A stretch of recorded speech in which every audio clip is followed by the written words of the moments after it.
Hello my friends, Dual Masters here. Today we will talk about the branded way.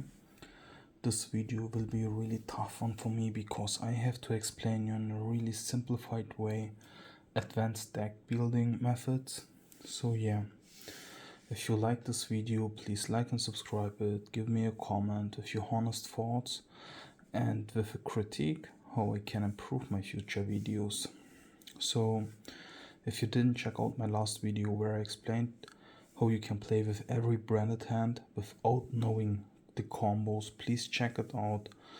I think it's really valuable. So this is the next part, and here we'll talk about flow control.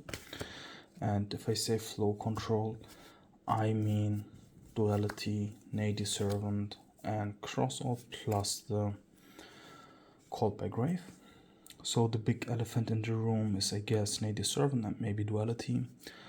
So let me first begin why I'm doing this video. There is a big reason. I'm like you, I searching for new ideas too, especially with Nadir servant, because Nadir servant is the card where most cooking happens. And the problem is this: people always try to substitute Nadir servant, and with crossout, they see this as a substitute card and don't give it its own credit. So that's the first part. The second is, I want to play free duality in my deck, and right now I evaluate every card in my deck, and Nadir servant was actually a card where I thought, yeah, maybe I can cut the free Nadirs for the duality, and that was the reason. Then I thought long about this card. I did lots of replays, and I saw no, Nadir servant is like one of the most valuable cards in our deck, but not because we use it as a substitute for branded fusion. You have to think like this as a branded player. If you play branded fusion, and every combo needs the branded fusion, if you play branded fusion, do we want to resolve it, or do we want to go for the plan B? Actually, it's really simple. We want that it resolves. Our deck dies to Ash, to Imperm, to Whaler, and to Ghost Spell. That's the reason why we play Crossout, and that's the reason why we don't wanna go for the big Nadir plays. And one reason why I don't like the Nadir plays in the internet, sometimes they're fascinating, but they are always dumb, There is no reason to play a big Nadir play with, for example, Maximus, with Branded High Spirits.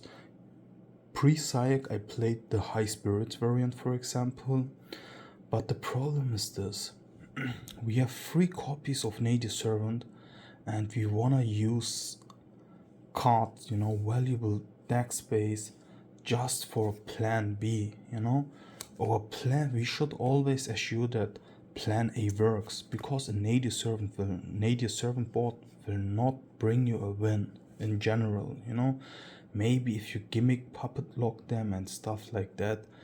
But let's be honest, in today's Yu-Gi-Oh, there's so many ways to auto gimmick puppet lock, bestial stuff like that. And in my opinion, the gimmick puppet lock is not valuable enough to play it in the main deck. So for me, it's a dead card. I play actually a really simple Nadir servant combo. Even if I know all the other ones or most of them, my Nadir servant way is really easy. I dumped the Ludo Valelith, that was this card. Add the Quam or Albas, whatever is better in the particular situation, go in the end phase, special summon the Cartesia, and then the next turn my opponent's main phase. In general, most of the time I just fusion summon a Sanctifier Dragon, have the Albas interruption, and if I'm lucky I have the Mirror Jade interruption, so that's most of the time enough. But yeah, it's not always that simple, right?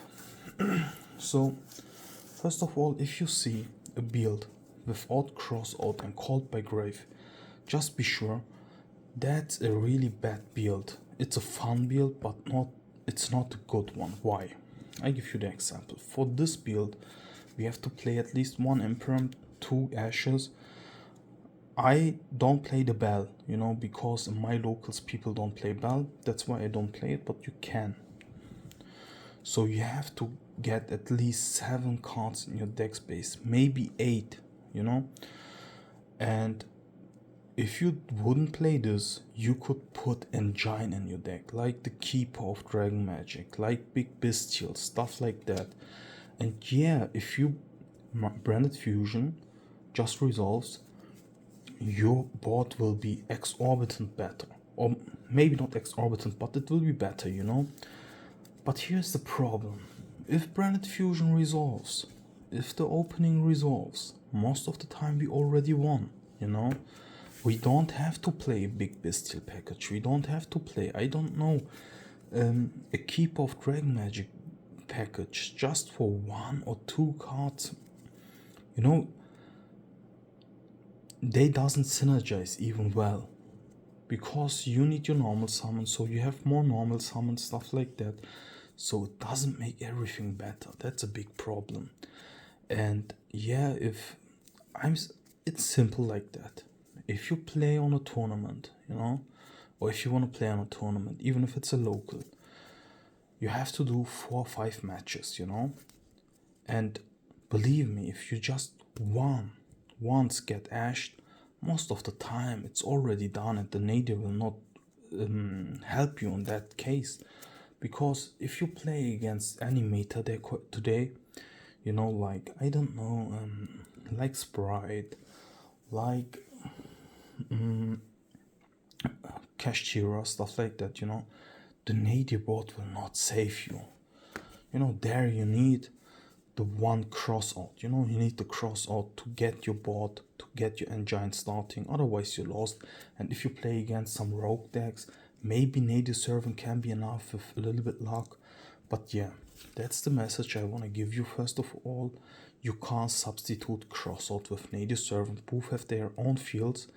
And a branded deck without crossout is always bad, you know. It's always, there is no branded deck without crossout, which is good.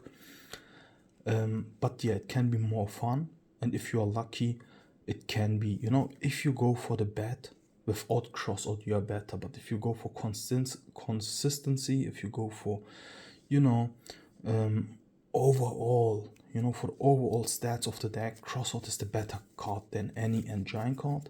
So in my opinion, crossout is the most important one of all these tech choices of nadir, of duality. And yeah, that's first of all that. We talked enough about crossout right now. Now we will talk about nadir. Why nadir is so good if it can't substitute crossout. So I give you the first example.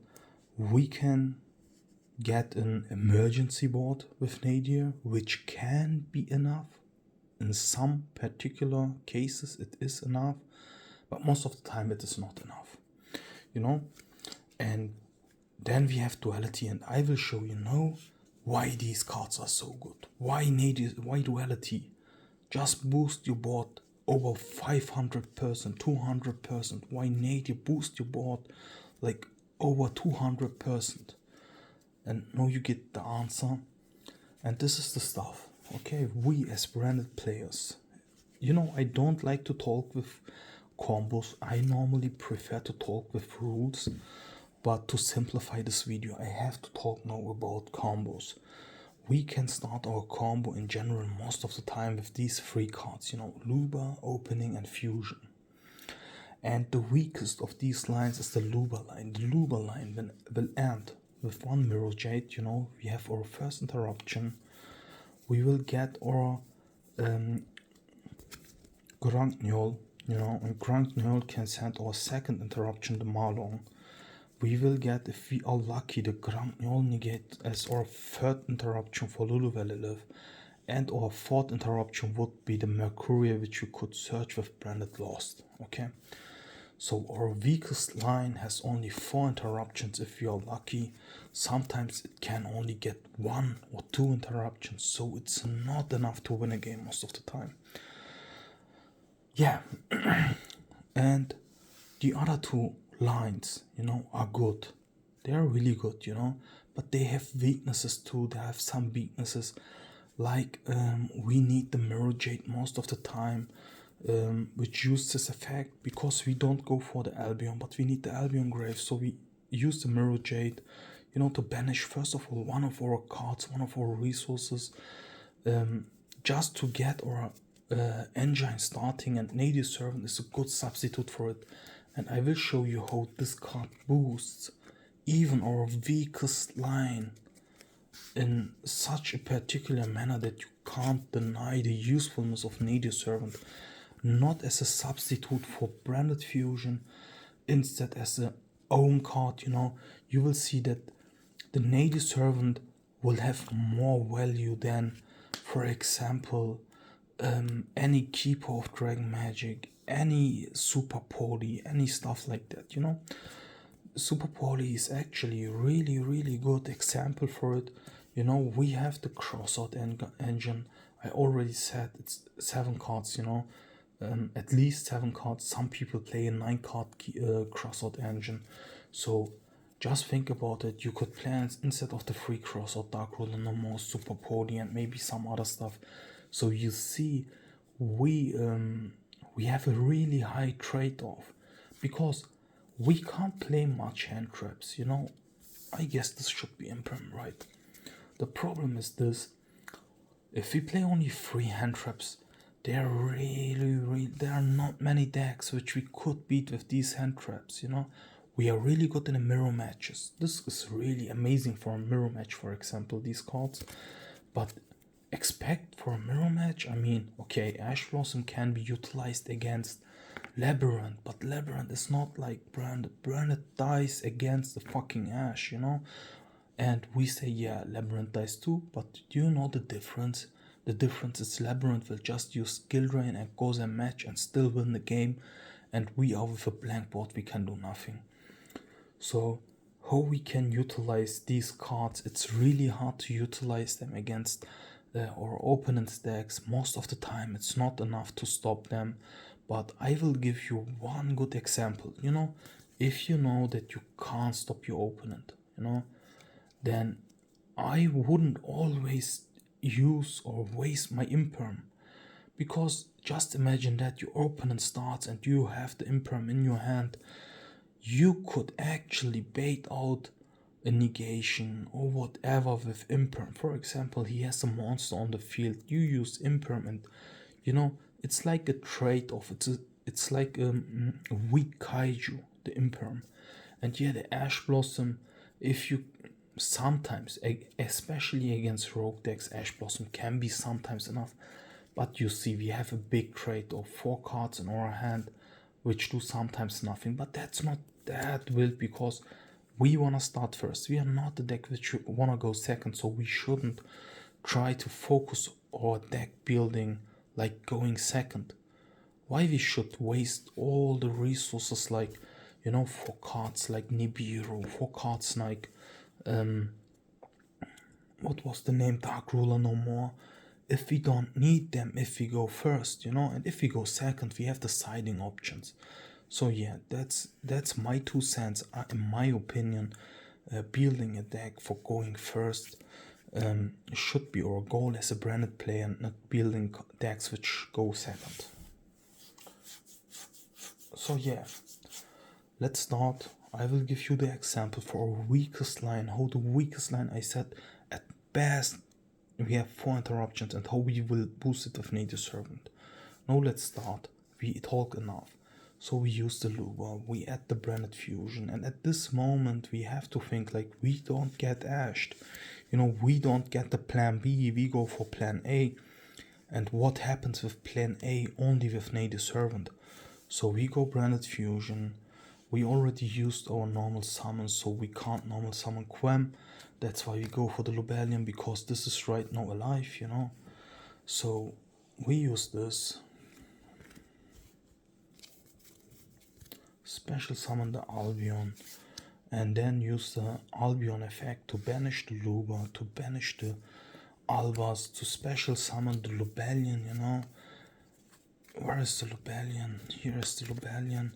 And then we use Lubellion, discard as cost, and we shuffle back the Lubellion. and the Albas. This is actually really standard. We fusion summon the Mirror Jade.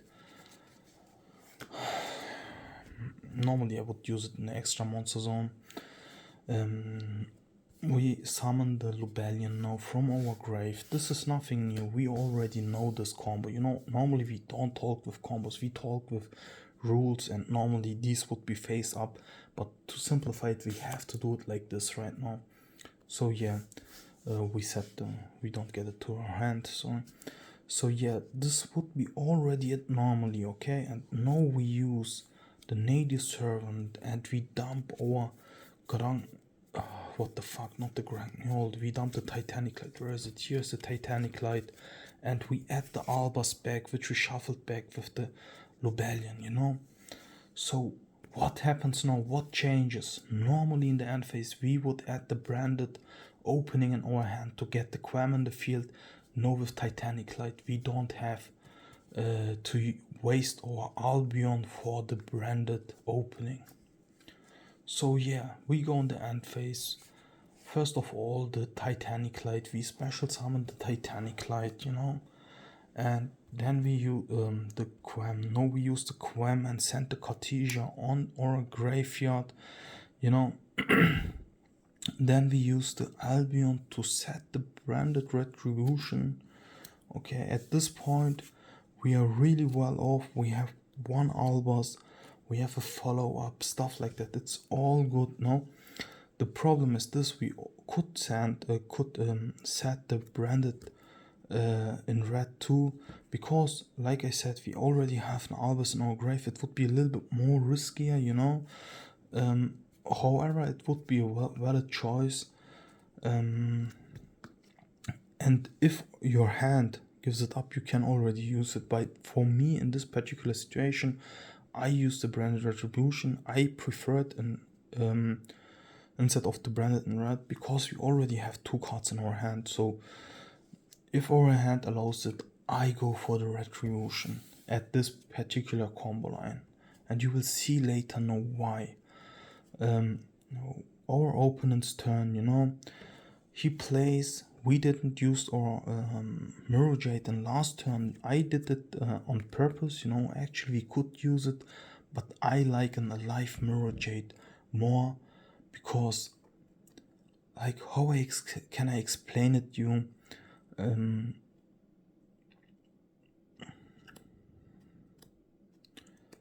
We are not forced for the Quam, you know. Without Quam, we can't bring the Albas in a state of aliveness, okay? So for example, if our opponent uses a card like a Bestial, you know, he used a Bestial, he banishes the Cartesia, for example, it's really hard for us to recycle the Mirror Jade. So I go like this: our opponent's turn, he plays, you know, and then we use our first interruption, the Mirror Jade, sending the Rindbrom, you know, and look what happens next. The Quam triggers, we can special summon the Cartesia, you know, and with Cartesia on the field, we use, for example, the Cartesia to fusion summon. And now what we can fusion summon, or best fusion summon would be an interruption. So we could use the Cartesia and we could use the Lubellion, for example, you know, special summon the Granghold, and it's chain blocked because it's the last thing which happens on the board. And with Granghold, chain 1, chain 2, you know, we can send, for example, the Marlong as the next interruption, like naturally adding our Mercury on our hand. Actually, I did the big mistake. I'm sorry. Oh man,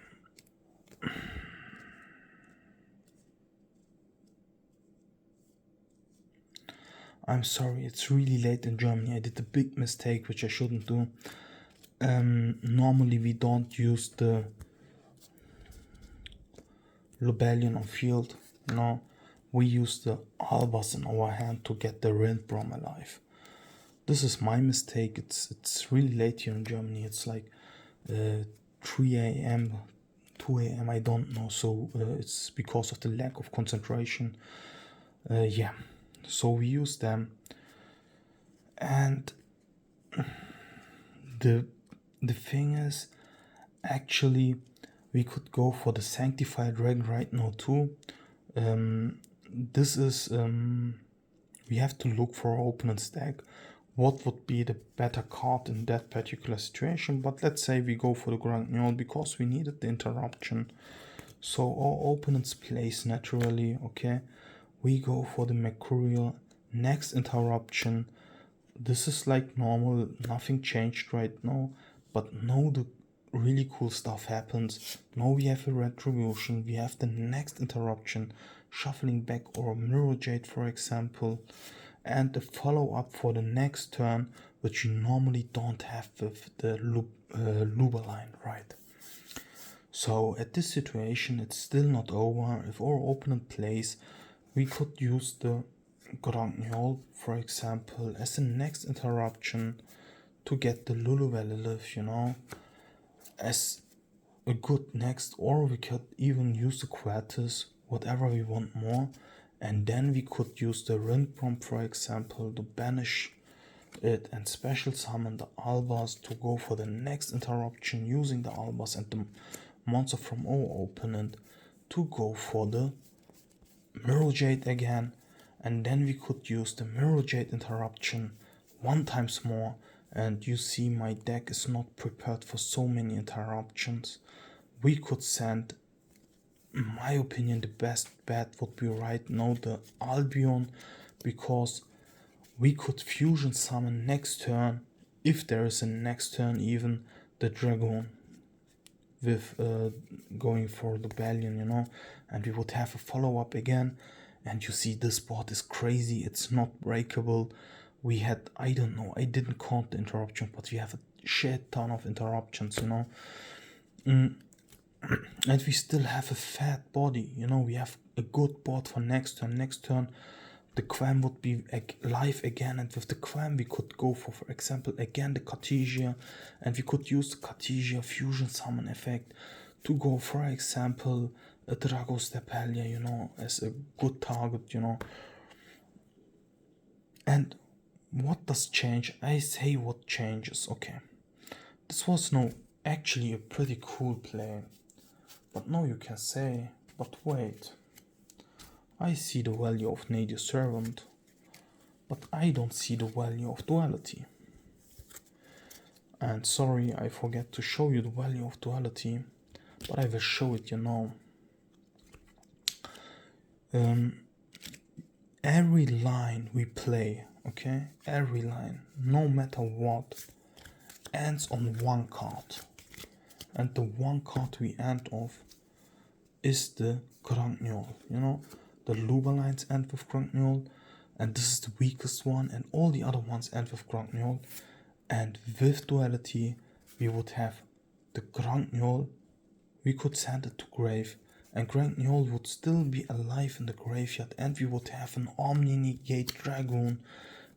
And we all know Dragoon is a pain in the ass, especially if it has so many protection around it. It's literally impossible to get out of it if you don't use Super Poly, if you don't use, I don't know, a Kaiju. You will not get rid of the Dragoon, because everything is now hard.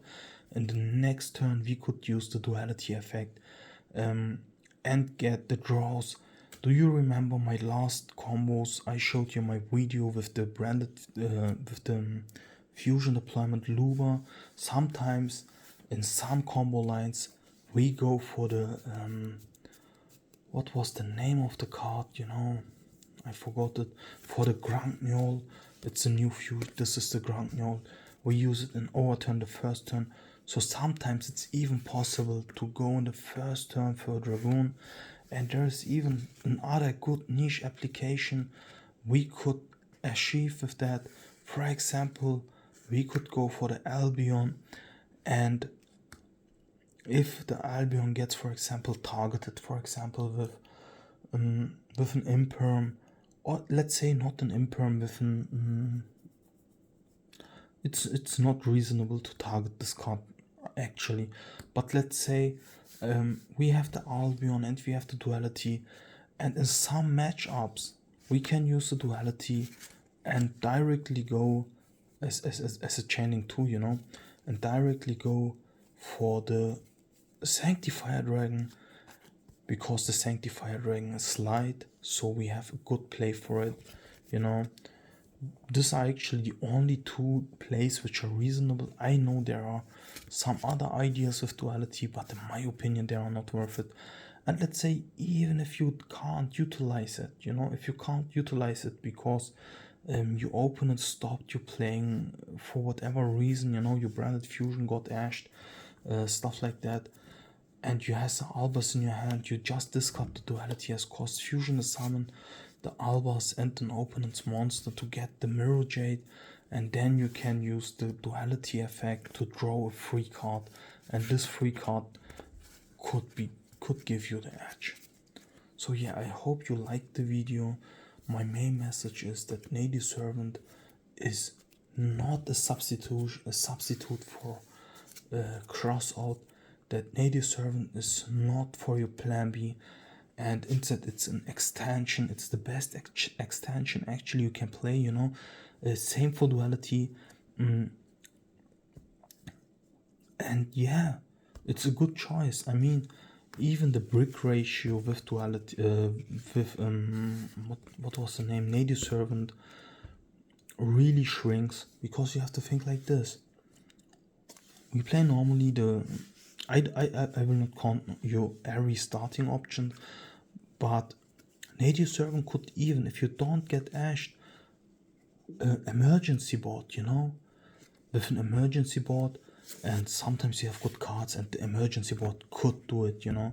So let's see the value of Native Servant, and for this reason.